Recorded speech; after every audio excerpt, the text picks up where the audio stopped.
안녕하세요. 이번 주에는 포인터에 대한 학습을 진행하도록 하겠습니다.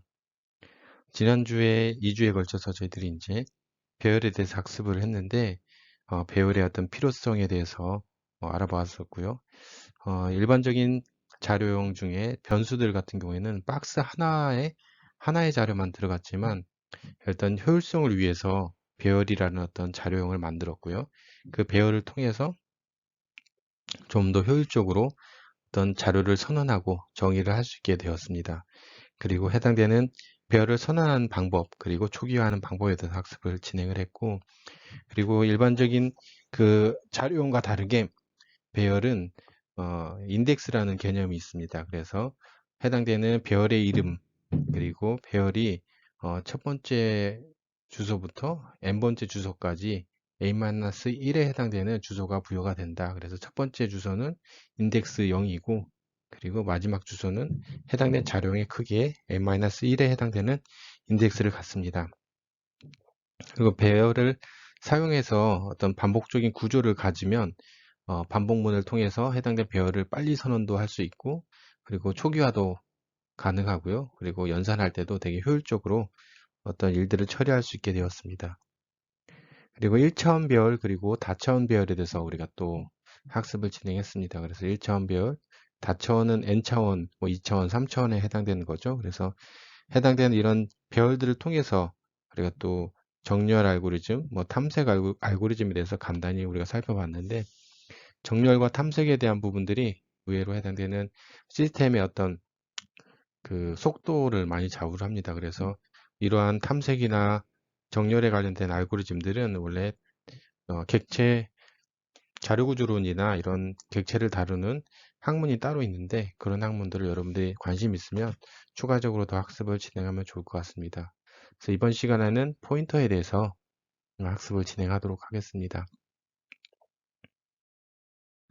그래서 포인터는 우리가 이제 배열하고도 사실은 관련이 많고요. 그래서 포인터에 대한 어떤 개념을 갖다가 우리가 배열과 함께 나중에 다시 볼 건데요. 그래서 포인터의 개념을 보고 또 포인터에 선언하는 방법, 그리고 초기화하는 방법에서 학습을 진행을 하고, 그리고 해당되는 포인터 연산에 있어서 어떤 특수성들, 그리고 배열과 포인터의 어떤 관계, 포인터와 배열과의 관계, 그리고 포인터와 함수와의 관계에 대해서 어, 심도 있게 학습을 진행하도록 하겠습니다. 네, 그래서 포인터의 어떤 개념 먼저 저희들이 학습을 진행하면, 포인터라고 하면 뭔가를 가리킨다라는 의미인데, 사실은 포인터는 주소를 가지는 변수라고 이제 정의를 합니다. 하면 해당되는 자료는 그 박스에 어떤 데이터가 이렇게 들어가게 되죠. 그리고 데이터의 어떤 변수 이름이 정해져 있고요. 그래서 이 안에 있는 내용물이 일반적인 어떤 자료가 되었었는데, 실제 포인터는 똑같이 변수인데, 하나의 박스죠. 박스인데 일반적인 자료를 데이터를 가지고 있는 게 아니고 뭐를 가지고 있다고 하고 있어요? 네, 주소를 가지고 있는 변수다라고 생각하시면 됩니다. 기존에는 데이터를 가지고 있는 자료형이었지만 포인터는 주소를 가지고 있는 변수다. 이게 이제 특징이에요. 그래서 지금 해당되는 우리가 이제 택배 기사님들이 해당된 택배를 갖다 보낼 때 주소를 기준으로 해서 해당되는 택배를 전달하는 것처럼, 실제 그 컴퓨터에 있어서도 이제 주소가 되게 중요합니다. 그래서 주소를 저장하는 박스를 따로 만들어 놨습니다. 그래서 그게 이제 포인터라고 하는 겁니다. 그래서 변수를 갖다가 우리는 이제 보통 메모리 공간 속에다가 저장을 해 놓잖아요. 메모리 공간 안에 우리는 알 수는 없지만 어느 공간 안에 이렇게 데이터를 이제 저장을 하는데, 우리가 뭐 int a다라고 하면 a라는 이름으로 변수의 박스 이름이 이제 이렇게 만들어집니다. 그러면은 이거는 사실은 메모리 공간 속에서 해당되는 박스가 만들어지는 겁니다. 근데 실제 우리가 아는 거는 변수의 이름만 알지 어디 위치에 있는지는 우리가 알 수가 없었습니다. 하지만 이제 컴퓨터는 데이터를 a라는 변수의 값을 가지고 올 때 실제 물리적인 주소 값을 기준으로 데이터를 가지고 와야 되는데요. 그럴 때 이제 보통 이제 이런 포인터 개념의 메모리 주소가 주소가 이제 중요합니다.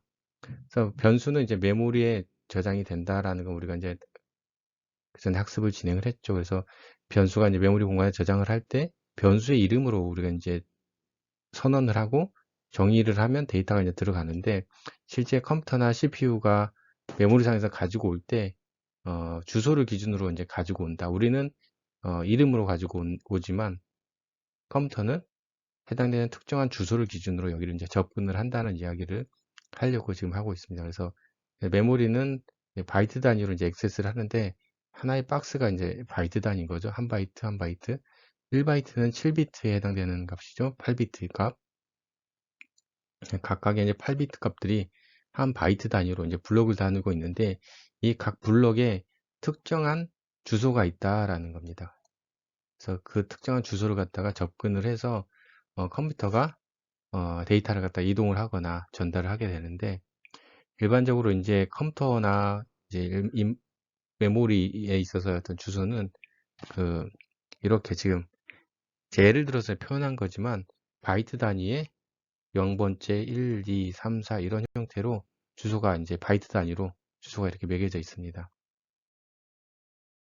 그래서 실제 우리가 그 데이터를 갖다가 변수를 갖다 선언하고 정의를 할 때는 우리가 이제 i는 10이다라고 하면 10이라는 값을 i라는 변수 공간 안에다가 이렇게 집어넣게 되죠. 여기 지금 10이라는 변수 i를 갖다 선언을 했고 데이터 10을 갖다 이렇게 집어넣습니다. 지금까지는 우리가 여기 이제 주소에 대한 부분을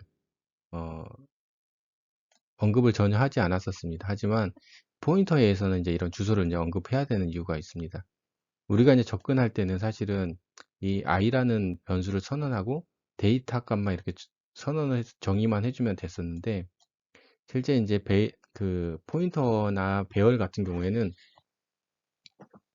해당되는 컴퓨터가 접근하는 그 주소를 기준으로 해서 콜바이 레퍼런스라든지 해당되는 배열 값을 갖다 접근을 하고 있기 때문에, 우리가 이제 그 실제 메모리 공간 속에서 어떻게 저장이 되는지에 대한 구조를, 메모리 공간 속에서 어떤 메모리 구조를 이제 알 필요가 있습니다. 그래서 지금 i라는 변수는 10이라는 값을 이제 가지고 있다 정도는 우리가 알고 있었고, 실제 i라는 변수는 일반 범용 컴퓨터에 있어서 1바이트가 4바이트의 공간을 가지고 있다고 이야기를 했었죠. 물론 인베디드는 2바이트도 있어요. 같은 자료이지만 4바이트란 말 의미는 해당된 박스가 아까 1바이트 단위로 박스가 만들어진다고 했잖아요. 그래서 하나, 둘, 셋, 네 개. 그러니까 네 개의 공간을 하나의 박스의 이름으로 명명을 한 거죠. 그래서 지금 박스는 네 칸에 해당되는 거지만, 실제 변수는 이제 이 네 칸을 i라고 이름을 알리아스 명명을 붙인 거고요. 거기 안에 이제 10을 집어넣은 겁니다. 그리고 물리적인 주소는 여기 보시는 것처럼 4, 5, 6, 7에 해당되는 공간에 들어있는 거죠. 그래서 우리는 지금 이런 주소를 모르고 데이터를 선언하고 정의를 했지만, 컴퓨터는 i는 10이다라고 이제 선언과 정의를 하는 순간 메모리 공간에 비어있는 공간을 4칸짜리 자리를 하나 마련하고 i라고 이제 명명을 하고 데이터를 집어넣거든요. 그러면은 컴퓨터가 기억하는 거는 알리아스도 이런 이제 i라는 변수도 명령을 기억하지만 이 주소를 기준으로 데이터를 선언하고 정의를 합니다. 역시나 캐릭터 C도 우리가 알고 있는 거는 변수 C지만 C고 데이터 69가 대입이 된다고 알고 있지만, 실제 컴퓨터는 주소 9에다가 C라는 이름으로 뭐 69를 집어넣는다 정도를 컴퓨터가 이제 컴파일러가 이해를 하고 가지고 메모리 공간을 차지하는 상황이 됩니다. 역시나 실수도 4바이트니까 공간 하나, 둘, 셋, 네 개의 공간을 점유를 하고요. 그 이름은 F라고 하고 거기에 12.3이 정의가 되어집니다. 그리고 실제 물리적인 주소는 12부터 15까지 저장이 되어진다. 그래서 변수의 주소를 계산하는 그 연산자가, 그리고 이제 이게 많이 봤죠. 스캔F에서 우리 해당 데이터를 갖다 집어넣을 때 키보드 입력 받았을 때 이제 이 앰퍼센드라는 개념을 썼었는데, 실제 i 변수의 물리적인 주소가 어떻게 되는지 알려면 i하고 %i를 치면 실제 첫 번째 주소가 딱 튀어나와요. 그래서 printf하고 실제 해당되는 %를 딱 넣어주면 물리적인 주소 값을 갖다 우리가 알 수가 있습니다. 다시 또 C에 대한 물리적인 주소를 알고 싶으면 %하고 C 하면 알 수가 있고요. 또 %하고 F 치면 물리적인 주소를 알 수가 있습니다. 그래서 해당되는 이제 코드를 보시면 우리가 아까 변수 선언과 정의를 했죠. 그리고 각각의 I, C, F에 물리적인 주소를 알려면 여기 %를 넣어주면 실제 이거를 안 넣고 I, C, F만 넣으면 각각의 밸류 값이 나오죠. 하지만 이 %를 치면 해당되는 I 값의 주소 값을 갖다가 우리가 확인할 수가 있습니다. C의 주소값, F의 주소값.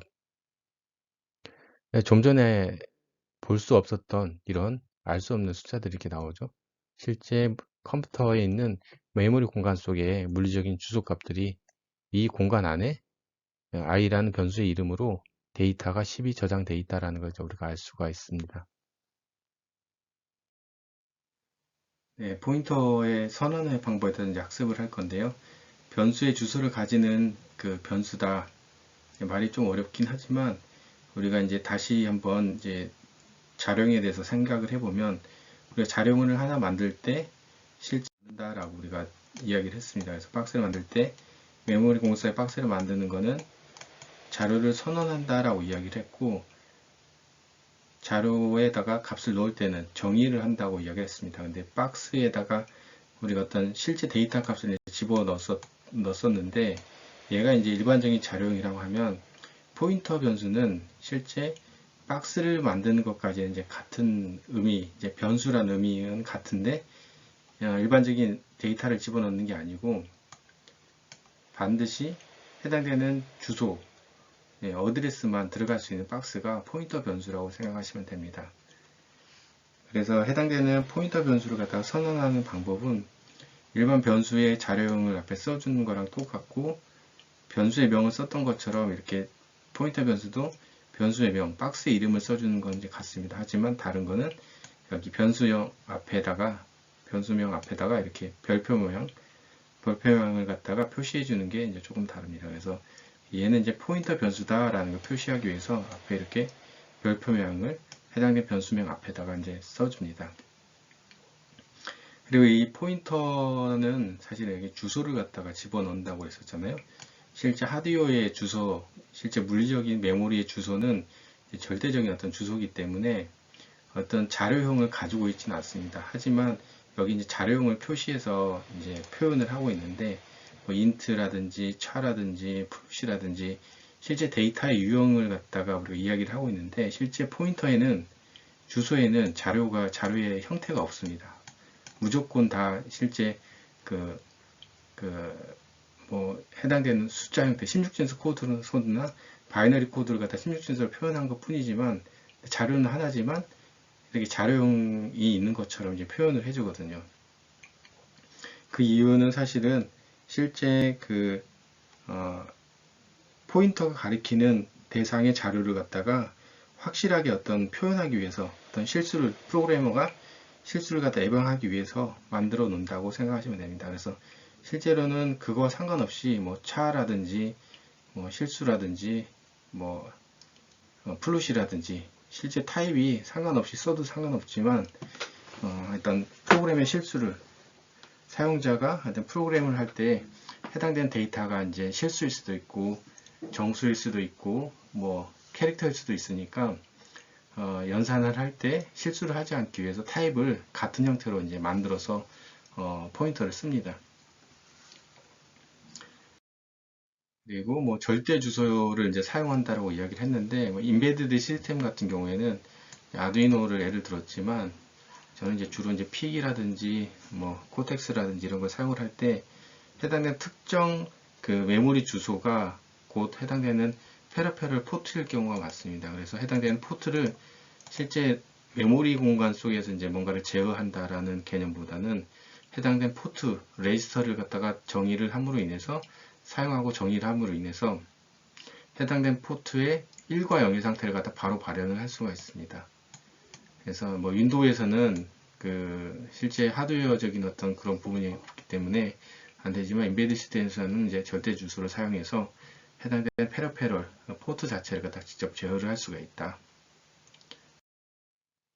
그래서 해당되는 포인터와 어떤 변수와의 연결이 어떻게 되는지 이제 우리가 설명을 해야 되는데, 정수형 박스 i라는 박스가 이제 10이 담겨 있죠. 그래서 i라는 변수에 10이라는 정수값이 이렇게 담겨 있고요. 그리고 포인터형 변수를 갖다가 만듭니다. 여기 스타가 붙어 있죠. 근데 그 포인터 변수의 이름은 p라는 이름의 박스의 이름이고요. 그리고 그 p라는 이름을 이제 선언을 했습니다. 선언을 할 때는 데이터가 아무것도 안 들어 있었겠죠. 그리고 여기서 %% 쓰고 i의 값을 p에다가 이렇게 담는 거죠. 담는다는 의미는 뭘까요? 네, i라는 변수의 주소고죠. 주소를 참조한다라고 했었죠. 이 %가. 다시 말해서 이 i라는 박스의 첫 번째 주소에 해당되는 4라는 값을 이렇게 p라는 박스에 담는 행위가 됩니다. 그래서 해당되는 참조, i라는 변수의 주소를 참조해서 확인해서 주소라는 걸 이제 참조를 하는 거예요. 주소를 참조해서 p라는 공간에 담는다. 그러면 해당되는 포인터의 박스에 포인터 변수의 값이 주소의 값이 정의가 된 상황이죠. 그래서 해당되는 지금 이 코드가 i라는 변수에 10이 담겨 있는 그 박스의 주소를 p라는 변수가 가지게 되어지는 어떤 예제입니다. 다양한 포인터에 있던 변수의 선언들이 존재를 하는데, 아까도 설명드린 것처럼 실제로는 하드웨어적인 주소가 해당의 거의 동일한 데이터의 크기를 가지고 있기 때문에 실제로는 하나의 자료만 있어도 상관이 없지만 실제 데이터가 가리키는 유형이 다 다르고 있기 때문에, 포인터는 어떤 데이터를 가리키는 주소라고 그랬죠. 그래서 실제 그 포인터 주소가 가리키는 데이터의 상태를 갖다가 명확하게 하기 위해서 그냥 포인터 주소도 그 가리키는 데이터의 유형에 맞게끔 자료형을 만들어 준다라고 생각하시면 됩니다. 다시 말해서 지금 해당되는 알파벳 A, 대문자 A와 A는 캐릭터 형태죠. 이 캐릭터 형태를 갖다가 가리키는 포인터 변수를 만들려고 하면 그냥 캐릭터 형태의 포인터 변수를 갖다가 만들어주면 됩니다. 이렇게 안 만들어주고 플롯이나 더블로 형태로 만들어줘도 상관없습니다. 원래는. 하지만 해당되는 그 프로그래머가 혹은 실수하지 않게 하기 위해서 만약에 이제 나중에 포인터 연산을 하게 되면 실제 데이터가 어떤 값이 담겨 있는지 모르고 연산을 하다가 실수가 만들어질 수가 있거든요. 그래서 그걸 방지하기 위해서 이렇게 실제 데이터를 가리키고 있는 포인터의 변수는 실제 데이터의 자료형과 같게 만들어 준다 라고 생각하시면 됩니다. 그래서 일단 해당 코드를 보면 C라는 캐릭터가 담겨 있는 박스 A가 들어가 있죠. C라는 박스에 A라는 캐릭터가 들어가 있고 F라는 실수에 36.5가 들어 있었고요. 그리고 D라는 W형 변수에 3.141592가 들어 있습니다. 그리고 C라는 거는 1바이트짜리고요. F 실수는 4바이트고 이게 이제 더블은 8바이트죠. 이거는 지금 그 컴퓨터일 때만 이렇다고 그랬죠. 만약 인베디드 시스템 경우에는 해당된 박스의 크기가 다를 수도 있다라고 말씀을 드렸어요. 예를 들어서 캐릭터는 여전히 인베디드에서도 1인 경우가 많고요. 실수 경우에는 4바이트고 더블도 4바이트일 수도 있어요. 그리고 인티저 같은 경우에는 2바이트일 경우도 있고 2바이트예요. 이렇게 이제 데이터를 갖다 선언과 정의를 했고요. 실제 포인터 PC라는 이름을 가지고 있는 포인터 변수를 하나 선언과 동시에 정의를 지금 진행을 한 거예요. 그래서 PC라는 박스를 하나 만들었는데 이 박스는 주소만 담을 수 있는 박스예요. 근데 주소만 담을 수 있는 박스인데 어떤 주소를 담았느냐, 이 C 이 c라는 변수에 주소를 참조를 했죠. 참조를 하고 주소를 참조를 한 다음에 주소에 참조한 값을 여기 PC에다가 이렇게 담은 거예요. 그래서 이거를 이 PC는 보통 이제 이렇게 표현을 해요. PC에 있는 값은 여기 있는 주소 값을 갖다가 이렇게 담고 있기 때문에 이 주소는 그리고 항상 이 데이터를 가리키고 있다라고 해서 이제 포인터 변수라고 하고 있거든요. 그래서 해당되는 이 주소는 이 데이터를 갖다가 가리키고 있다. 그리고 똑같이 해당되는 PF라는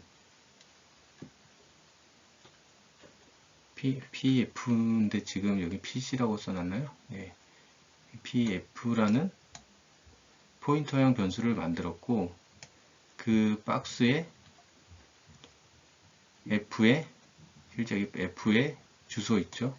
첫 번째 주소 값을 갖다 이렇게 담아 놓은 거예요. 이렇게 해당되는 주소는 F라는 실수 값을 가리키고 있다. 그렇게 이제 이야기를 합니다.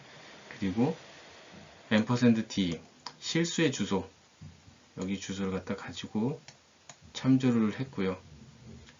실제 PC라는 포인터 주소는 어디를 가리키고 있다?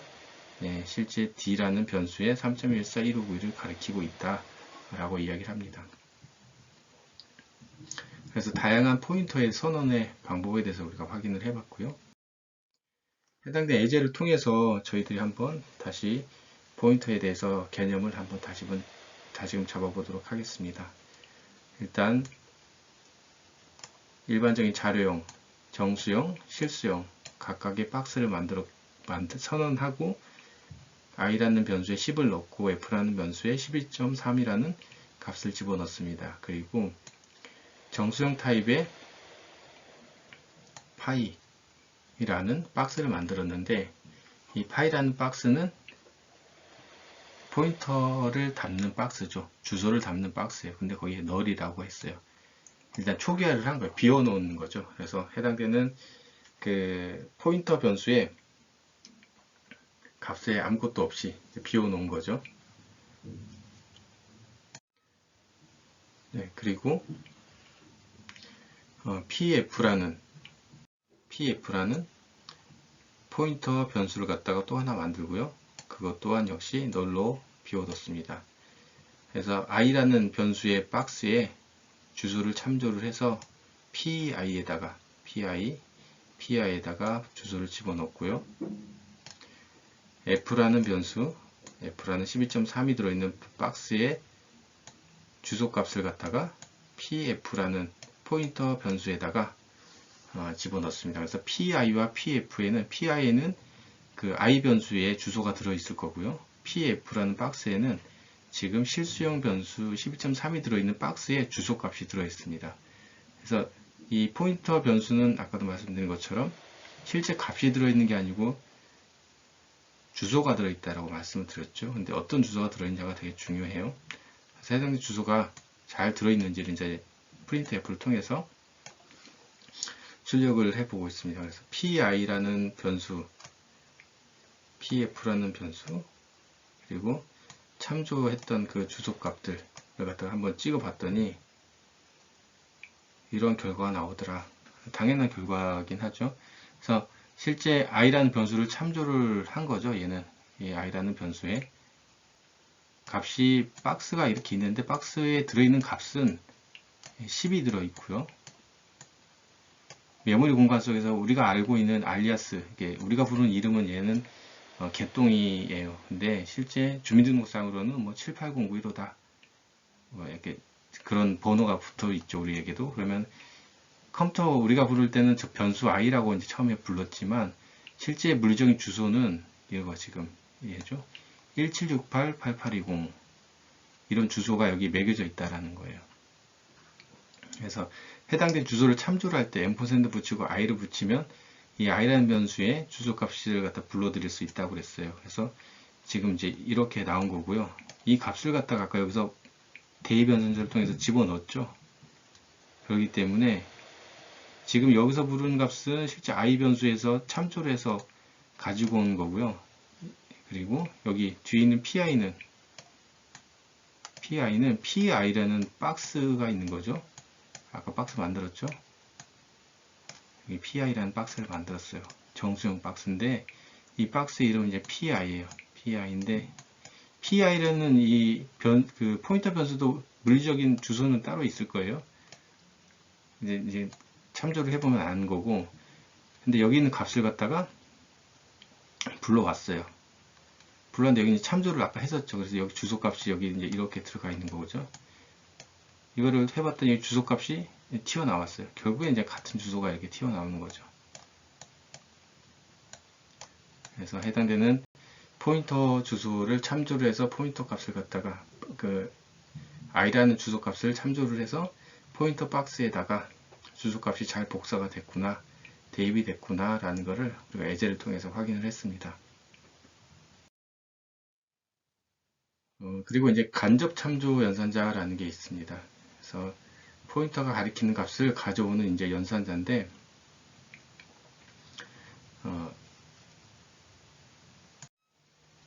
포인터는 이제 실제 주소만 담는 변수가 아니고 실제 변수를 선언하고 실제 변수가 가리키는 주소 값을 갖다가 참조를 통해서 직접 불러내거나 변경할 수가 있습니다. 그래서 지금 이제 보시는 밑에 코드 i라는 변수를 i라는 박스에다 이렇게 집어넣고요. 그리고 p라는 포인터 변수를 이제 만들었습니다.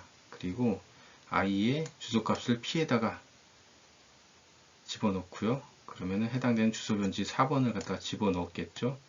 그리고 p가 가리키는 값이 뭔지를 갖다가 바로 출력해 놓을 수가 있습니다. 그래서 지금 p는 지금 4값이 들어있지만 이렇게 p라는 변수에 여기 스타를 붙이면 p라는 박스에 담겨 있는 주소가 가리키는 값이 뭔지를 갖다가 여기 출력을 할 수가 있습니다. 그러면 결과가 10이라는 값이 나옵니다. 그래서 이거는 이제 포인터가 가리키는 변수의 값을 갖다 반환을 해줘 버립니다. 그래서 간접적으로 해당되는 주소값만 들어있는 거지만 값이 뭐가 있는지를 갖다가 알 수가 있어. 그래서 해당되는 P의 박스가 가리키는 P에 담겨있는 주소의 값이 가리키는 값을 갖다가 바로 출력을 해줄 수가 있습니다. 그래서 이걸 간접 참조라고 이야기를 합니다. 그래서 간접 참조 연산자를 통해서 이제 해당되는 데이터를 가지고 올 때 실제 우리가 해당되는 포인터의 자료를 갖다가 인트로 해놓느냐, 차로 해놓느냐, 더블로 해놓느냐에 따라서 참조되는 어떤 값이 이제 달라질 수가 있습니다. 아까도 말씀드린 것처럼 내가 해당되는 그 포인터가 가리키는 주소 값이 정수인지 실수인지 그 타입에 맞게끔 이제 만들어 놓으라고 이제 말씀을 드렸었어요. 그래서 물론 이제 데이터의 크기를 가장 작게 캐릭터 형태로 만들고 통신 프로토콜을 만들 때 가장 작은 타입으로 캐릭터 형태로 만들어서 대부분 쓰고 있기 때문에 그런 개념 없이 쓰는 경우도 있지만 일반적으로 데이터의 상태에 맞게끔 포인터의 자료를 만들어 놓으면 이런 이제 실수가 줄어들죠. 그래서 해당되는 4라는 값이 P라는 박스에 들어있습니다. 다시 말해서 주소 4가 들어있는데 그 주소 4를 갖다가 만약에 참조를 한다, 불러온다라고 할 때 이렇게 P가 이제 해당되는 값을 갖다가 참조를 할 때는 여기 주소 4부터 가지고 오겠죠. 이 경우에는 이제 4바이트 값을 가지고 와서 이제 파싱을 해서 10이라는 값을 갖다 이제 만들어내거나 이제 하는데 만약에 캐릭터일 때는 4에서 가지고 와서 1바이트만 읽습니다. 그러니까 인트라고 해서 참조를 하면은 이 4바이트를 다 읽어서 다 읽거든요. 읽는데 만약에 얘가 캐릭터로 선언을 해서 4의 주소 값을 갖다가 가지고 와서 해당되는 그 P 값을 참조를 한다. 이게 지금 PC라고 할 때요. 그러면은 4바이트가 아니고 1바이트만 참조를 합니다. 반대로 이 W이라고 하면은 PD라고 하면 8바이트에 해당되는 부분에 값을 갖다 다 참조를 하겠죠. 잘못된 참조가 진행이 될 수도 있는 거죠. 그래서 앰퍼샌드와 또 이제 이 스타일 연산자가 있는데 뭐 곱 연산자라고 해도 되는데 이게 이제 포인터 연산자죠. 그래서 실제 이거 앰퍼샌드 연산자는 변수의 주소를 이제 반환한다. 우리가 아까 이거 이제 스캔F에서 가장 많이 썼었어요. 그래서 해당되는 i라는 변수 값을 참조해서 키보드로 입력받아서 이제 키보드 입력받을 때 이제 저 연산자를 썼었죠. 변수의 주소를 이제 반환할 때, 참조할 때 이제 쓰고 이 앰퍼샌드는 포인터가 가리키는 곳의 내용을 이제 반환할 때, 그래서 해당되는 포인터 주소에서 그 값이 가리키는 값을 갖다가 반환을 할 때 이걸 쓴다라고 생각하시면 됩니다. 그래서 물론 포인터 박스를 선언할 때도 이제 사용을 하지만 실제 사용을 할 때는 이걸 통해서 해당되는 데이터가 담겨 있는 박스의 값을 갖다가 반환을 할 때 가리키는 값, 사가 가리키는 값을 갖다가 내용을 반환을 할 때 쓴다. 그래서 %i라고 하면은 i라는 박스의 주소값을 갖다가 반환을 할 거고 p하고 스타를 갖다가 이렇게 붙이면 이 p라는 박스의 주소가 가리키는 값을 갖다가 참조를 하는 거죠. 그럼 얘는 10이 나오는 거고요. 얘는 뭐가 나올까요? 예, 4가 나오겠죠. 만약 %d를 해서 printf를 찍어보면 그래서 포인트 예제를 이제 다시 한번 보시면 여기 i라는 박스에 3000이 들어있죠. 실제 밸류 값이 3000이 들어있는 거고요. 포인터 p라는 박스를 선언을 했습니다. 얘는 박스긴 박스인데 p라는 이름의 박스인데 여기는 주소만 가지고 있는 박스죠. 처음에는 널이었어요. 아무것도 담겨있지 않았습니다. 하지만 이 라인에서 i라는 주소에 실제 주소값이 뭔지는 몰라요. 여기 주소값을 참조를 해서 여기다 대입을 시켰어요. 이렇게 대입을 시켰어요. 그리고 printf를 통해서 i라는 값을 갖다가 한번 출력을 해봤죠. 그러면 3000이 나오겠죠. 그리고 i라는 변수의 주소값을 갖다가 출력을 또 했습니다. 주소로 출력을 했죠. 그리고 다음으로는 p라는 값을 출력을 하죠. 이 p라는 값을 출력하면 어떻게 될까요? p에 담겨 있는 값이죠. 여기 뭐가 담겨 있죠? 네, 주소값이 담겨 있죠. 누구의 주소값? 네, i라는 주소값이 담겨 있죠. 그리고 포인터 p 얘가 이제 간접적으로 얘가 실제 포인터 변수가 가리키는 값을 갖다 표현하고 있겠죠. 그래서 얘는 3000이라는 값이 나오겠죠.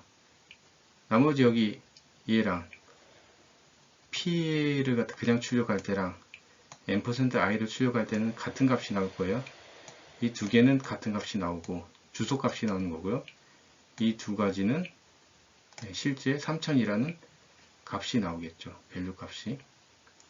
그리고 지금 여기 주소 값은 컴퓨터마다 조금 다를 수도 있어요. 실제 메모리의 물리적인 주소이기 때문에요. 그래서 지금 아까 우리가 예상했던 것처럼 3000이란 값이 포인터 P일 때 지금 이게 지금 예상 결과가 얘 뒤에 있어야 되는데 얘 앞에 있죠.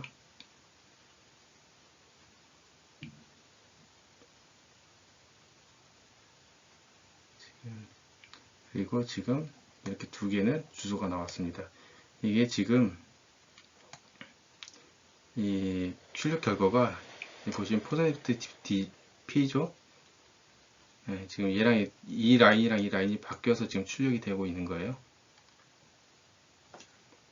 그래서 지금 포인터 P랑 얘랑은 3000이란 값이 출력이 된 거고요.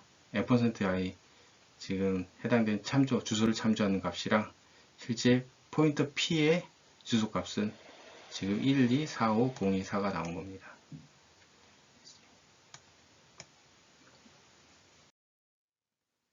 다음 예제도 이제 포인터를 통해서 해당된 값을 갖다가 이제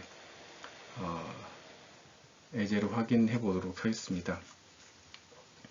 그래서 이제 저번에 우리가 콜바이 밸류 형태의 이야기를 했었는데, 콜바이 레퍼런스도 이제 언급을 드렸어요. 해당되는 메소드 함수를 갖다가 호출을 해서 데이터를 갖다가 줄 때 밸류 값을 직접 전달 주느냐 아니면 주소 값을 전달 주느냐에 따라서 콜바이 밸류, 콜바이 레퍼런스라는 이야기를 했습니다. 그래서 이제는 콜바이 레퍼런스에 대한 이야기를 포인터에 대해서 이야기를 할 건데, 실제 콜바이 레퍼런스가 콜바이 밸류 형태의 매개 변수 전달하는 방법이 훨씬 빠릅니다. 그래서 콜바이 밸류 형태보다는 콜바이 레퍼런스 형태를 많이 씁니다. 그래서 수압 같은 것도 되게 빠르고요. 그래서 지금 해당된 x라는 변수, y라는 변수에 각각 10하고 20의 값이 이제 들어있고요.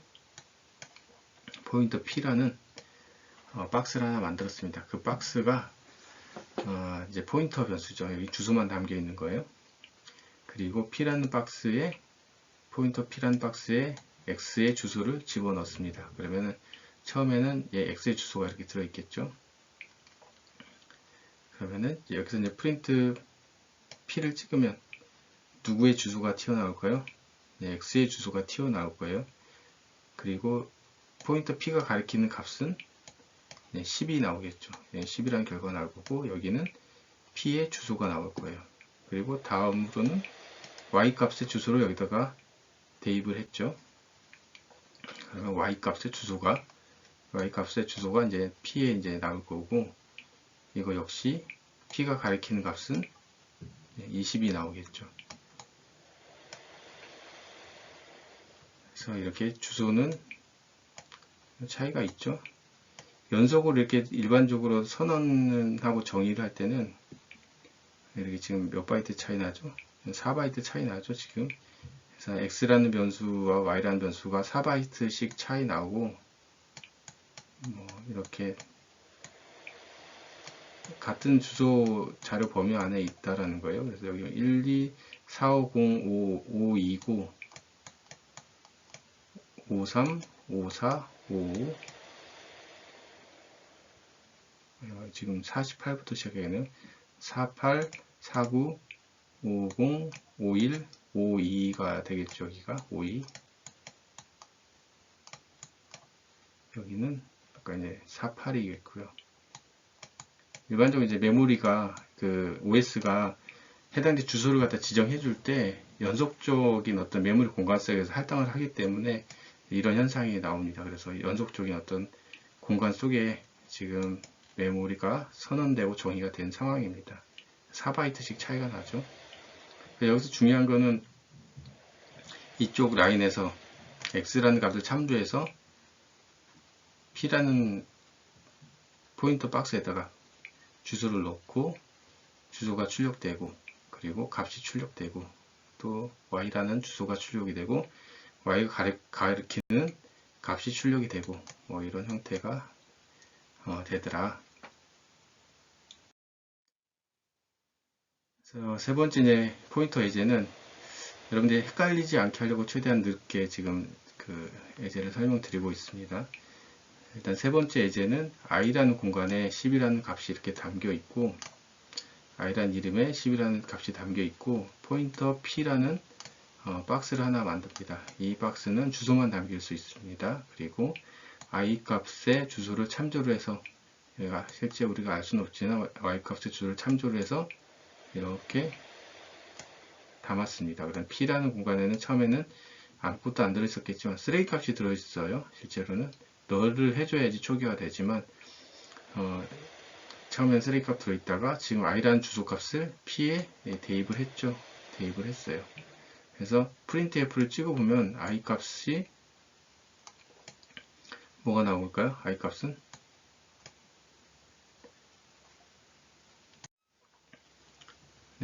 10이 나오지. 여기까지는 10이 나오는 거예요. printf 한번 찍히는 거고, 이 경우는 어떤 거냐, 실제 포인터 p가 가리키는 값이죠.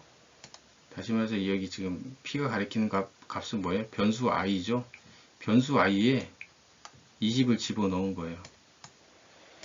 그러면은 p가 가리키는 변수가 i인 거고, i에 20을 넣은 거랑 똑같아요.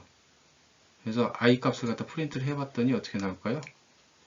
i 값은 20이라는 값이 이제 나옵니다. 아까는 10이었는데 어떻게 변했어요? 20이라는 값으로 변경됐습니다. 이 방법을 통해서 아까도 설명드린 것처럼 콜바이 레퍼런스 형태로 실제 변수 박스를 하나만 가지고 아주 빠르게 데이터를 갖다가 수합할 수 있는 형태가 될 수가 있습니다. 실제 어떤 데이터가 왔다 갔다 하는 게 아니라 레퍼런스만 가지고 해당의 레퍼런스 주소 값이 주소라는 박스의 값이 가리키는 값을 갖다 이렇게 변경을 할 수가 있습니다. 그래서 더 이렇게 효율적인 코드로 그냥 만들 수가 있고요. 그래서 포인터를 사용 시 이제 주의점은 초기화가 안 된 포인터를 사용하면 이제 안 된다. 안 되는 정도가 아니고 아주 큰일 납니다. 주소가 잘못된 것 같은데 라고 지금 얘가 꼬마가 당황해 하고 있죠. 당황할 정도가 아니고 지금 뭐 다른 곳에 배달을 하고 있는 거예요. 실제 이제 뭐 택배 기사가 물건을 배달을 해야 되는데 잘못된 주소로 배달을 하면 이제 배달 사고죠. 근데 이 정도가 아니고 아주 큰 일이 발생을 해요. 예전에 이제 지금은 그런 일은 없지만 초창기 그 오퍼레이팅 시스템 OS 같은 경우에는 포인터 참조를 잘못해 가지고 파란 화면이 되게 많이 떴어요. 종종 요즘에도 보는 경우도 있지만 예전만큼은 아니에요. 예전에는 그 OS를 한 뭐 몇 주만 쓰더라도 조금 이제 프로그램에 문제가 있으면 파란 화면이 수시로 떴어요. 그게 이제 포인터 참조를 잘못하거나 프로그램을 잘못 짰을 때 내가 쓰고 있는 주소를 갖다가 누가 참조를 잘못해가지고 데이터를 변경해 버리는 경우가 있어요. 아까처럼. 그러니까 주소 값이 널 값이어야 되는데 쓰레기 값을 잘못 참조하거나 누군가가 다른 프로그램이 돌아가면서 내 데이터를 건드려서 OS 자체가 이제 문제가 생기거나 그런 경우가 생기거든. 그래서 포인터 참조를 잘못해서 OS가 파란 화면이 뜨거나 치명적인 오류들을 많이 발생을 했었어요. 그래서 최근에 나오는 여전히 인베드 시스템에서는 이런 포인터를 많이 쓰고 있지만 최근에 나오는 그 언어들은 OS 상에서 프로그램을 짤 때는 이 포인터라는 개념을 쓰지 않습니다.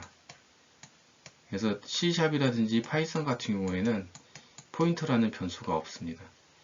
왜냐하면 잘못 참조하면 큰일이 발생을 하기 때문에 자동으로 해당되는 가비지 컬렉션이라든지 포인터 값을 갖다가 자동으로 생성하거나 소멸하거나 자동으로 다루게끔 만들어지고 있습니다. 최근에 나온 언어는. 그래서 일단 뭐 우리는 C를 배우고 있기 때문에 포인터를 사용을 할 때 조심해서 사용을 해야 된다. 그리고 초기화를 반드시 하고 써야 된다. 변수를 초기화하지 않고 쓰면은 그 공간 안에 쓰레기 값이 들어있다고 그랬죠. 쓰레기 값을 잘못 참조를 하거나 아까처럼 쓰면은 간접 참조를 잘못하면은 내가 모르는 사이에 그 값을 내가 다른 형태로 변경을 할 수가 있어요. 그런 경우에 이제 이런 문제가 발생하는 겁니다. 그래서 지금 포인터 사용할 때 널로 초기화해야 된다. 시간이 많이 가서 조금 빨리 진행하겠습니다. 그래서 포인터 타입과 변수의 타입이 일치하여야 한다라는 것도 동일합니다. 아까도 말씀드렸죠. 그리고 포인터 연산 같은 경우에도 이제 증가가 가능하고요. 감소, 덧셈, 뺄셈 연산이 가능한데 실제 이제 포인터 연산을 통해서 이제 쓰는 것들은 포문과 같이 해당되는 연산을 갖다가 후치 연산, 뭐 전치 연산을 통해서 해당되는 개체를 갖다 접근을 쉽게 할 때 많이 씁니다. 근데 중요할 점들은 해당되는 포인트 연산했던 자료용의 크기에 따라서 연산이 이제 중요하기 때문에 접근할 때 이제 포문이나 이런 걸 통해서 한꺼번에 접근하기 때문에 실수하면은 이제 대형 사고가 발생합니다. 그래서 해당되는 증가, 감소, 덧셈, 뺄셈 연산이 가능하고요. 증가 연산할 때 객체의 크기가 이제 주의해서 실제 이제 타입의 크기가 정해져 있잖아요. 해당되는 1바이트, 2바이트, 4바이트, 8바이트, 8바이트이기 때문에 해당되는 포인터의 크기에 따라서 증감에 대한 플러스 1을 하더라도 실제 해당되는 객체의 데이터의 타입의 크기만큼 증가가 되고 있기 때문에 조심해서 사용을 해야 됩니다. 뒤에 책에 대한 내용들이 있지만 이 부분에서는 그냥 넘어가도록 하겠습니다. 그래서 데이터인데 형변화된 이야기가 또 있고요. 명시적으로 뭐 강제 형변화 우리 그런 이야기 했었죠. 그래서 형태를 갖다가 변경을 할 수도 있습니다. 처음에는 이제 더블이었다가 이렇게 뭐 인트 형태로 4바이트였다가 지금 8바이트였다가 4바이트로 강제적으로 형변을 하죠. 이럴 때는 어떻게 될까요? 네, 여러 가지 이슈들이 있는데 뭐 리트렌디안, 빅엔디안 실제 데이터를 저장하는 방법에 따라서 여러 가지 방법이 그 데이터 저장하는 방법이 있는데 거기에 지금 이제 데이터가 잘리니까 이런 이야기를 하게 됩니다. 이제 8바이트에서 4바이트로 하면은 그 LBS, ABS라는 게 있는데 실제 상위에 해당되는 데이터가 잘려 나갑니다. 그래서 주소 자체가 잘려 나가는 거기 때문에 조심을 해야 되고요. 일단 강제로 형변하는 경우에도 이런 잘려 나가는 부분에 대해서 이제 조심을 해서 써야 됩니다. 그래서 이런 이제 해당되는 데이터, 인티저 형태의 16진수 값을 이렇게 데이터에다가 이제 집어 넣었고요. 데이터라는 박스에 값이 들어가 있죠. 그리고 PC라는 포인터 박스를 하나 만들었는데 그 포인터 박스는 1바이트짜리죠. 그리고 실제 그 데이터에 주소를 참조를 합니다. 참조를 할 때 어떻게 하느냐? 캐릭터 형태로 주소를 참조를 했죠. 그러면 어떻게 될까? 이게 지금 4바이트죠. 박스가 4개짜리인 거잖아요. 4개짜리인 거기 때문에 주소의 여기 부분만 지금 참조를 한 거니까 인티 형태로 참조했으면 한 번에 다 읽을 수 있겠지만 지금 캐릭터 형태를 받았기 때문에 참조를 해서 쓰면은 포인터를 쓰면은 1바이트만 읽을 수가 있는 구조가 되거든요. 그래서 이런 경우에는 어떻게 해야 되느냐? 실제 포인터라는 PC라는 걸 갖다가 여기 보면은 해당된 포인터 플러스 i죠. 이터레이션을 하나, 둘, 셋, 네 번을 돌아가면서 데이터 값을 갖다가 읽어야 됩니다. 이래야지 원래의 데이터를 갖다 다 복원해서 쓸 수가 있습니다. 근데 이게 왜 이런 예제 코드가 존재하느냐 하면은 실제 통신을 할 때 데이터를 파싱을 할 때 바이트별로 데이터를 받습니다. 바이트별로 해당되는 버퍼에 받았을 때 그 버퍼에 받은 값을 갖다가 파싱하거나 할 때 이런 포인터 참조를 할 때 형변환을 갖다 바이트 형태로 받기 때문에 이거를 인티저나 풀로 형태로 변환할 때 이런 구조의 값들을 이제 이런 구조 형태로 파싱을 진행을 합니다. 여러분들 이해가 좀 안 갈 수도 있겠지만 아까도 말씀드린 것처럼 실제 가지고 있는 데이터의 사이즈에 맞게끔 어떻게 해야 돼요? 포인터도 같은 자료를 가지면 한 번에 지금 포인터 PC 스타 PC 해서 프린트 F 하면 한 번에 나오죠. 근데 그게 아니고 강제형 변환을 했기 때문에 1바이트씩 잘라가지고 출력을 해서 데이터를 복원을 해야 되는 상황이 됩니다. 그래서 지금 이런 형태로 데이터가 들어온 것을 확인할 수가 있죠. 지금 총 4번을 이제 포문을 돌면서 1바이트씩 접근을 한 거예요. 여기 주소, 여기 주소, 여기 주소, 여기 주소 이렇게. 이런 구조가 의외로 많습니다. 통신 파싱을 할 때는. 그래서 이제 콜바이 레퍼런스에 대한 이야기를 이제 진행을 하려고 하는데요. 함수 호출 시 인수 전달 방법. 이게 매기변수 전달할 때 해당되는 뭐 add라는 함수가 있을 때 기존에는 매기변수 2개를 갖다 집어 던질 때 뭐 인티저 형태 a, 인티저 b, 밸류 값을 직접 전달했다면 그게 아니라 레퍼런스로 주소 값을 전달하겠다. 기존에 이렇게 우리가 학습했던 거는 밸류 형태로만 전달했어요. 잠시 우리가 본 적이 있는데 레퍼런스는 우리 배열값 전달할 때 있죠. 해당되는 사용자 정의 함수에서 배열을 갖다가 집어 던질 때는 사실은 밸류 형태가 아니었고요. 보이는 모습은 콜바이 밸류 형태였지만 실제 레퍼런스 형태가 날아간 겁니다. 그래서 콜바이 밸류는 함수로 복사본이 전달된다. 기본적인 방법이라고 하지만 무척 느립니다. 직접 이렇게 갖다 주는 형태예요. 바톤 터치를 누군가에게 어떤 필요한, 예를 들어 이게 사용자 정의 함수라는 의미 자체는 그런 거라고 그랬죠. 실제 필요에 의해서 호출을 하는 거라고 그랬잖아요. 메인 함수가 사용자 정의 함수를 호출을 해서 어떤 일을 시키는 데 있어서 밸류 값을 직접 전달해주고 그 일을 진행해 오라라고 이제 시키는 거고, 그래서 CEO가 직원한테 돈과 어떤 그 주소를 주고 뭐 물건을 사오라라든지 뭐 이런 시키는 형태가 콜바이 밸류 형태라고 보면, 콜바이 레퍼런스는 그 사장이 회사에 있지 않고 원격지에서라도 전화를 해서 계좌번호랑 그리고 해당지 주소를 휴대폰으로 던져주고 물건을 사서 회사에다 둬라라고 하는 형태가 콜바이 레퍼런스 형태라고 보시면 됩니다. 그래서 좀 더 해당되는 원본이 뭐 전달이 되는 게 아니고 좀 더 효율적인 코드가 돼요. 실제 그 자원 자체를, 메모리 자원 자체를 좀 더 아껴서 쓸 수 있는 형태의 구조가, 우리가 지금 포인터 형태를 쓰는 게 콜바이 레퍼런스다. 그래서 속도가 현격한 차이가 있습니다. 물론 잘못하면 대형 사고가 일어나지만, 기존의 콜바이 밸류 형태로 그 사용했던 값보다 엄청나게 빠른 어떤 결과를 나타냅니다. 왜냐하면 우리가 저번 시간에 배울 때 그 해당되는 검색이라든지 해당되는 소트 방법을 우리가 학습을 했잖아요. 그때 이제 사용자 정의 함수를 수합 형태의 코드를 써서 어떤 값을 변경을 하는, 만약에 그 서브 함수를 만든다라고 할 때 그냥 콜바이 밸류 형태로 쓰는 거랑 콜바이 레퍼런스로 쓰는 거랑 알고리즘 차이가 뭐 수백 배, 수천 배 차이 날 수도 있습니다. 알고리즘 짜는 방법에 따라서 다를 수가 있다는 거예요. 설명을 너무 오래 했는데, 그래서 저희가 이제 콜바이 레퍼런스 형태를 갖다가 포인터 형태로 어떤 구조 형태를 갖는지를 이제 보도록 하겠습니다.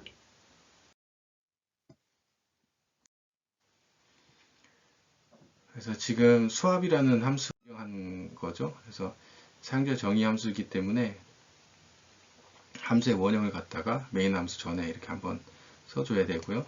메인 함수에서 수합이라는 함수를 이렇게 썼습니다. 그래서 A라는 값, B라는 값 정의하고 값이 잘 나왔는지 확인했고요. 수합 함수를 호출을 했죠. 호출을 할 때 A라는 값, B라는 값을 갖다가 직접 던져준 거예요. 밸류 값을 100이라는 값 던져준 거고 200이라는 값을 던져줬어요. 그럼 여기서 100하고 200을 받아서 여기 안에서 값을 갖다가 어떻게 해요? 템프라는 지역 변수를 하나 받아서 두 값을 갖다가 이제 바꾸는 거죠. 직접 바꿔요. 그리고 바꾸면은 여기서만 바뀔까요? 어떻게 될까요? 내부에서만 바뀌어요. 여기서는 지금 바꾸어진 것처럼 보이겠지만 실제로 값이 바뀌질 않습니다. 지역 변수 내부에서만 바뀌었지 리턴을 받거나 뭐 한 상태가 아니죠. 내부에서만 바꿔지. 만약에 전역 변수로 만들어놨으면 바꿔질 수도 있겠지만 지역 변수이기 때문에 실제 값의 호출을 받았고 수합을 진행을 했지만 그 값이 여기 안에서만 이루어진 거지 여기 바깥에 있는 메인 함수에 있는 변수까지 적용이 되질 않습니다. 그래서 여기 보시면은 100, 200 됐죠?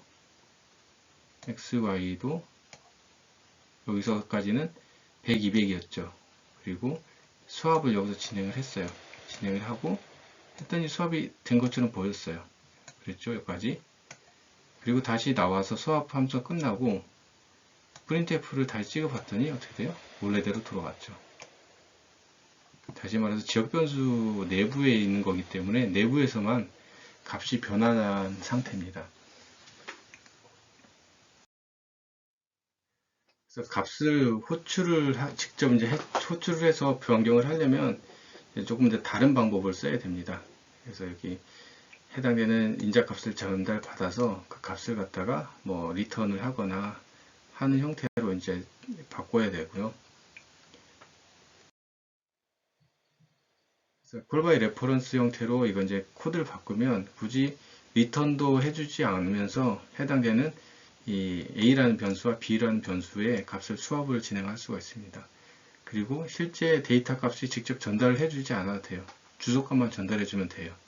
원격지에서 어떤 일을 시키는 거랑 다름없다라고 생각하시면 돼요. 아까 제가 하나 예제를 들었었죠. 전화로 그냥 CEO가, 메인이 CEO거든요. CEO라고 생각하시면 돼요. CEO가 수합이라는 친구한테 일을 시키는데 A라는 자원과 B라는 주소 값을 전달해주고 전화상으로요. 그 값을 그냥 시키는 거예요. 시키면 이제 그 값이 변경되어 있는 거죠.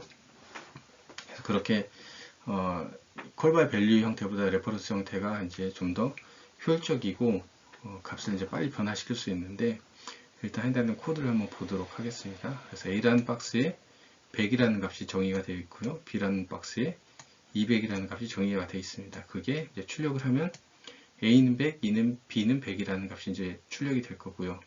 수압 함수가 출력이 되면서 A라는 주소랑 B라는 주소, A 박스의 주소, B라는 박스의 주소를 각각 집어 던져 줍니다.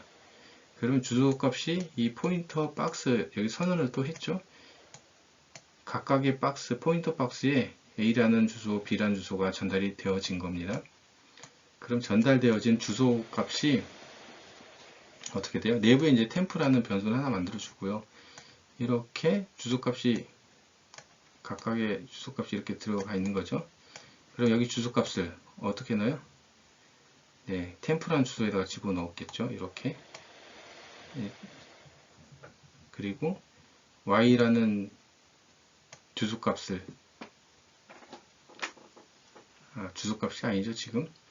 해당되는 이 주소에 뭐가 담겨 있어요? A라는 PX라는 포인터 박스에 주소값이 들어있죠. 주소값이 들어있고, 주소값이 가리키는 값은 뭘까요? 100이 되겠죠, 100. 네. 100이 이제, 지금 A에 100이 들어있는 거죠. 100이라는 값을 어디다가 집어넣었어요? 템프에다 집어넣겠죠. 100이 들어가겠죠. 그리고 Y가 가리키는 값은 뭐죠? 200이죠, 200. 200이라는 값을 어떻게 해요? 200이라는 값을 PX가 가리키는 값은 A라는 주소가 100이 들어있죠. 여기에다가 200을 집어넣는데요. 그러면은 A 값이 200이 됐어요. 200이 되고, 템프에 있는 값을 어떻게, 템프는 아까 100이 들어있었죠. 템프라는 값을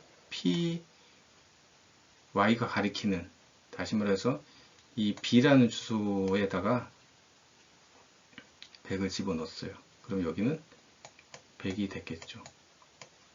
100이 됐겠죠. 얘는 200이 아까 여기서 됐고요. 그래서 결국 이 수압 함수가 끝나게 되면 printf를 찍으면 결국에는 200, 100으로 100으로 바뀌어 있는 상황의 결과를 이제 확인할 수가 있겠죠. 이렇게 수압이 됐죠. 그래서 콜바이 레퍼런스 형태로 이렇게 수압 문제를 쉽게 풀 수가 있다. 포인터와 배열은 마이크 상태가 좋지 않았습니다. 포인터와 배열은 실제 이제 아주 밀접한 관계가 있습니다. 이제 밀접하다기보다는 사실은 배열이 사실은 포인터입니다. 그래서 포인터는 이제 배열이랑 거의 동일하고요. 배열의 이름이 이제 바로 포인터다라는 의미가 좀 헷갈릴 수도 있겠지만, 해당된 배열을 가리키는 인덱스 값 자체가 포인터 주소를 이야기를 하고 있습니다. 그래서 배열은 이제 포인터처럼 사용이 가능하다라는 걸 이제 우리가 학습을 진행을 할 건데요. 그래서 지금 보이는 예제와 여기 메모리 맵 주소를 보시면은 실제 배열과 포인터의 관계 자체가 A라는 배열이 존재를 하면 그 A라는 배열이 인덱스 제로가 지금 주소가 A라는 배열이 지금 총 둘, 셋, 넷, 5개의 값을 가지고 있죠. 여기 5라는 값이 들어가 있는 거죠. A라는 이름에 이제 배열이 5개의 공간을 가지고 있는 공간인데, 어떤 자료예요? 인트형 자료죠. 다시 말해서 4바이트짜리 5개를 가지고 있으니까 4, 5, 20, 20바이트인 거죠. 20개 박스인 거예요. 20개 박스인데 이렇게 4바이트짜리가 덩어리가 5개 있는 상태인 거죠. 하나, 둘, 셋, 넷, 5개가 있는 거예요. 지금 이제 4개만 표시가 되어 있지만, 그래서 첫 번째 해당되는 10이라는 값은 A0, A하고 인덱스 0의 값이 들어있는 거죠. 그리고 0, 1, 2, 3, 4라는 값에 이렇게 들어있는 값이에요. 그래서 A0는 총 이제 4바이트 형태로 되어 있는데 거기에 주소가 이렇게 다 매겨져 있는 거예요. 우리가 모르는 주소였죠. 이게 이제 컴퓨터만 알고 있는 물리적인 주소인 거죠. 포인터죠. 포인터. 물리적인 주소인데 8, 9, 10, 11 총 4개가 이렇게 A 배열의 첫 번째 인덱스에 대한 값이었어요. 거기에 뭐가 들어있어요? 이제 10이 들어있는 거죠. 10이 들어있는 거고 여기는 20이 들어있는 거고 30 들어있고 40 들어있어요. 그래서 해당되는 이렇게 이런 값이 출력이 이제 되는 거고요. 그리고 해당되는 그냥 출력하는 게 아니죠. 지금 앰퍼샌드를 출력을 했죠. 다시 말해서 뭐예요? 해당되는 A 인덱스 제로를 갖다가 앰퍼샌드 치면 여기 주소가 나오는 거예요. 앞에. 그리고 A1의 인덱스는 여기 앞에. 대표적인 거 이제 앞에 주소만 튀어나오는 거죠. 이렇게. A라고 그냥 하면은 실제 이제 배열 값이죠. 배열의 어떤 주소 값인데 그냥 A라고 하면은 A의 그 주소 값이 나와요. 가장 앞에 있는 주소 값. 그래서 이렇게 아까 말씀드린 것처럼 주소 값이 출력이 좀 되고 있죠. 1, 2, 1, 6 그리고 A의 주소 값이 1, 2, 4, 5, 0, 0, 8 그냥 A만 출력했을 뿐인데 뭐가 나왔어요? 예, 해당된 배열의 첫 번째 해당되는 실제 물리적인 주소값이 튀어나왔습니다. 그래서 배열은 사실은 우리가 편하게 만들어 놓은 그 어떤 구조를 가지고 있지만 포인터다 라는 것을 우리가 이렇게 확인할 수가 있습니다. 메모리 구조를 갖다 쉽게 쓰기 위한 어떤 방법이라고 생각하시면 됩니다. 그래서 배열과 포인터 관계에 대한 어떤 다른 예제가 또 하나 있는데 해당되는 A라는 그 배열에 1에서 50까지 정의를 했고요. 그리고 각 A의 주소를 갖다가 출력을 해봤죠. 이렇게 일단 A의 주소 가장 첫 번째 지금 A0에 해당되는 인덱스의 물리적인 주소 값이 이렇게 출력이 된 거고요. A 플러스 1 하면 해당되는 주소 플러스 1에 대한 값이죠. 그럼 여기 주소가 나오는 거죠. 주소가 나오는데 당연한 결과죠. 플러스 4바이트 되는 형태인 거죠. 4 더하니까 12가 되겠죠. 그리고 A 스타 하면은 어떻게 될까요? A 스타. 첫 번째 A 주소가 아까 뭐였죠? 1245008이었죠. 여기가 가리키는 여기 가리키는 값이 뭐예요? 네. 첫 번째 주소가 가리키는 값이 10이었죠. 10. 그리고 A 1번째 가리키는 거. A가 가리키는 게 얘였고요. A 플러스 1에 해당되는 포인터 연산을 한 거죠. 1 더한 상태의 주소값이 가리키는 곳은 20이 나오더라. 그래서 배열과 포인터는 되게 밀접한 관계가 있다는 걸 이제 우리가 볼 수가 있었고요. 다음 예제에서. 그래서 포인터와 배열처럼 사용할 수 있다. 인덱스 표기법을 포인터에 사용할 수 있다. 그래서 그 해당되는 인덱스 값을 갖다가 사용해서 배열을 갖다가 바로 접근도 할 수 있습니다. 아까 A0, A1, A2 이렇게 해서 해당된 값을 갖다가 프린트F에서 폼을 통해서 쭉 호출을 할 수도 있었지만 A라는 주소 값을 가지고 오고 거기에 플러스 1씩 해가지고 해당된 주소를 갖다 접근을 하면서 여기다 이제 아스타만 붙여주면 값이 이렇게 호출하는 거랑 같은 결과가 나오겠죠. 그래서 지금 예제도 이제 비슷한 형태의 구조고요. 그래서 이렇게 접근하는 방법과 실제 포인터를 통해서 접근하는 방법이 이제 같다라는 어떤 그런 예제입니다. 시간이 많이 갔기 때문에 넘어가도록 하겠습니다. 그래서 배열의 어떤 매개 변수를 통해서 우리가 이제 그 값을 갖다가 전달을 할 때도 우리가 이제 저번 시간에 했었지만 해당되는 배열 형태로 밸류 형태로 전달하는 게 아니고 실제 주소를 갖다가 복사하는 형태가 됩니다. 그래서 실제 그 매개 변수를 전달하는 거는 아까도 비효율적이라고 이야기했죠. 해당되는 배열을 문자를 이제 복사하려면 많은 시간이 소모된다. 당연하죠. 물리적인 어떤 물건을 직접 그 바톤 터치를 하는 거랑 똑같고요. 물건을 갖다가 그러니까 직접 주고 일을 시키는 거랑 같다라고 말씀드렸어요. 아까 CEO가 직접 회사에 가서 어떤 일을 시키려고 돈과 어떤 그 장소들을 갖다 직접 지도에 그려가면서 가르쳐 가지고 그 친구가 어떤 물건을 사오는 건 사실은 CEO의 시간도 들지만 여러 가지 물리적인 공간의 어떤 제약들도 있기 때문에 시간이 더 많이 소요가 되잖아요. 에너지도 소비되고. 그게 아니고 CEO는 다른 일을 하면서 원격지에서 다른 일을 하다가 전화만을 회사 안에 있는 직원한테 전화만 해서 어, 회사 법인카드를 쓰고 어느 주소에 가서 어떤 일을 시행해서 어, 회사에다 갖다 놔라. 원격지에서 전화만 하고 어떤 주소만 가르쳐 주면 어떤 일을 수행하는 게 훨씬 더 효율적인 어떤 회사의 어떤 구조가 되는 것처럼 실제 매개 변수를 밸류 형태로 집어 던지는 것보다 매개 변수를 레퍼런스 형태로 기억 장소를 할당하거나 전달해서 하는 게 훨씬 어떤 시간적인 그리고 에너지 소비가 줄어듭니다. 메모리적인 부분에서. 그래서 해당되는 이제 포인터를 갖다가 활용을 해서 실제 여기 보면은 그 사용자 정의 함수에서 A라는 게 여기 배열에 주소값을 던져주는 겁니다.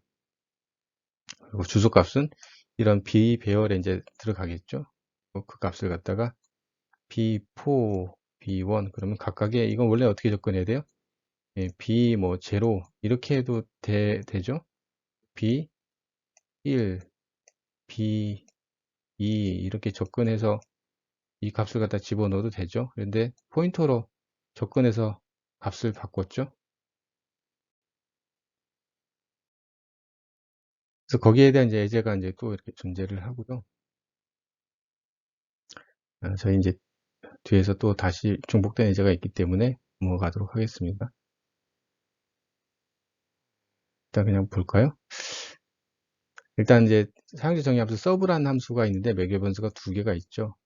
그래서 해당되는 콜바이 밸류 형태의 n의 값을 갖다가 매개 변수를 하는 것이 이렇게 배열 형태로 주소값을 던져주는 사용자 정의 함수 매개 변수가 두 개가 있습니다. 그래서 메인 함수에서 해당된 서브 함수를 이제 호출을 하는 경우가 되겠고 A라는 3개짜리 배열이 1, 2, 3이 들어있는 배열을 선언과 정의를 했고요. 프린트 F를 통해서 A0, A1, A2를 갖다가 각각 출력을 하면 1, 2, 3이 출력이 될 거고요. 서브 함수에서 사용자 정의 함수에서 A의 주소값을 갖다가 매개 변수로 던져주고 3이라는 값을 던져줬습니다. 그러면 여기에 A의 주소가 들어갈 거고요. 여기에 3이라는 값이 들어 있습니다. 그리고 해당되는 여기 이제 주소값이 들어있기 때문에 여기 이제 주소가 할당이 된 거예요. 그 주소에 직접적으로 뭘 해요? 4라는 값을 정의를 하죠. 5라는 값을 정의를 하죠. 6이라는 값을 정의를 하죠. 그러면 얘는 지역 변수가 아닌 거예요. 지금 해당된 주소값을 전달을 받았기 때문에. 그래서 4, 5, 6을 지정을 하고 리턴은 한 게 없어요. 지금. 그리고 다시금 서브 함수가 끝났을 때 printf를 똑같이 찍어 보니까 값이 이렇게 변한 걸 확인할 수가 있었습니다. 4, 5, 6으로 변했죠. 해당된 포인터를 직접 각각의 주소에 접근을 해서 그 값을 변경하는 형태입니다. 그래서 지금 이렇게 접근을 한 거랑 음, 지금 여기서는 이제 이렇게 배열 형태로 이제 표시를 했고 여기 이제 포인트 형태로 표시를 했는데 실제 이렇게 하는 거랑 얘랑 거의 똑같은 개념이라고 생각하시면 돼요. 배열 형태로 표기하는 거나 이렇게 포인트 형태로 표기하는 거나 같은 방법이다. 그래서 포인터가 뭐 인덱스 표기법보다 빠르다. 실제 뭐 인덱스를 주소로 변환할 필요가 없다라고 이야기를 하고 있긴 한데 네, 컴퓨터 입장에서는 당연한 이야기예요. 저희들이 쓰는 그 좀 더 해당되는 자료 자체를 쉽게 쓰게 하기 위해서 배열 형태와 다른 인덱스 주소로 변환을 해야 되는 작업이 있기 때문에 해당되는 속도가 바로 포인터를 써서 하는 거죠. 예, 인덱스를 접근하는 방법보다 당연한 이야기인 거예요. 네, 우리 편의를 위해서 그냥 해당된 배열의 인덱스를 접근하는 방법을 많이 쓰고 있긴 한데 이렇게 쓰거나 뭐 이렇게 쓸 때 실제로는 포인터를 접근해서 하는 게 훨씬 더 빠르다. 그래서 아까도 이제 포인터에 대한 부분들의 장점들을 여러 번 언급을 했지만, 실제 포인터가 무척이나 이제 빠른 어떤 자료 구조를 갖다가 다룰 수 있는 효율이 나온다라는 말씀을 드렸어요. 그래서 연결 리스트라든지 이진트리라든지 향상된 어떤 자료 구조를 만들 수 있는 형태가 이제 포인터 구조다.